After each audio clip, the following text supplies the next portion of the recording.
नमस्कार दोस्तों, good morning दोस्तों। ये ऑर्डर आप देख रहे हैं, ये ऑर्डर है कविता जी फ्रॉम एमपी से रहने वाली हैं और उनका ये फर्स्ट ऑर्डर है दोस्तों ब्रज आयुर्वेदा के अंदर, जिनमें ब्रज आयुर्वेदा का नारी विधान, यह दोस्तों नारी विधान का कॉम्बो पैक इसके अंदर है।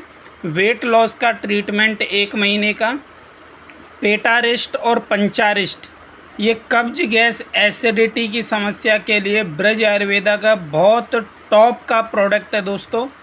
पाइल्स के लिए पाइल्स कैप्सूल और ब्रज पाइल्स एक्टिव, ये कॉम्बो जिसमें 300 ml सिरप और ये 30 कैप्सूल का पैकिंग है। ग्रीन टी और ये जॉइंट पेन का ट्रीटमेंट दोस्तों, पाउडर, ट्यूब और कैप्सूल, ये ब्रज आयुर्वेदा के बहुत स्टैंडर्ड प्रोडक्ट हैं। और ये आपके लीवर सिरप दोस्तों, आप भी हमारे साथ काम कर सकते हैं और अपने बिजनेस को आगे बढ़ा सकते हैं। Thank you.